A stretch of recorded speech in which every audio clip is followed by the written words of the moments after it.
అటు భారీ వర్షాలకు కృష్ణానది ఉప్పొంగి ప్రవహిస్తోంది. కృష్ణానదిలోకి వరద నీరు భారీగా వచ్చి చేరుతుండటంతో ప్రకాశం బ్యారేజీ నిండుకుంటగా మారింది. దీనితో ప్రకాశం బ్యారేజీ నుంచి అధికారులు నీటిని విడుదల చేస్తున్నారు. మత్స్యకారులు, ప్రజలు నదీ తీరానికి రావద్దని అధికారులు హెచ్చరికలు జారీ చేశారు.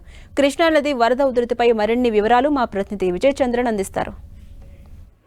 ప్రకాశం బ్యారేజ్ నుంచి పెద్ద ఎత్తున వరద నీరు వదులుతుండటంతో విజయవాడ వద్ద కృష్ణానది ఉధృతంగా పారుతుంది. దానికి తోడు కుంభవృష్టి వర్షాలు కురుస్తున్న నేపథ్యంలో ఈ ప్రాంతం అంతా కూడాను అధికార యంత్రాంగం చాలా జాగ్రత్తలు తీసుకోవడం జరిగింది. ఎవరే గాని నదిలోనికి అయితేనేమి నదీ పరివాహక ప్రాంతంలోనికి వెళ్లకుండా జాగ్రత్తలు తీసుకోవడం జరిగింది.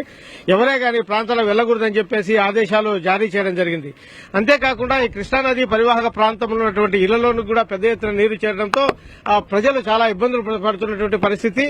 అంతేకాకుండా ఈ ప్రకాశం బ్యారేజ్ వద్ద కూడాను చూస్తే కనుక ఇప్పుడు మనం చూస్తున్నటువంటి ప్రకాశ్ బ్యారేజ్ వద్ద ఉన్నటువంటి ముందున్నటువంటి కృష్ణానది ప్రాంతము ఇక్కడ పెద్ద ఎత్తున నీరు నదిలోనికి వచ్చింది. ఈ నదిలోనికి వస్తున్నటువంటి నీరంతా కూడాను ఉధృతంగా పారుతున్న నేపథ్యంలో అధికార యంత్రాంగము ఈ నదీ ప్రవాహక ప్రాంతంలోనికి ఎవరే గాని జాలర్లు కూడా ఈ నదిలోనికి వెళ్లకోకుండా ఉండాలని చెప్పేసి ఆదేశాలు జారీ చేయడం జరిగింది.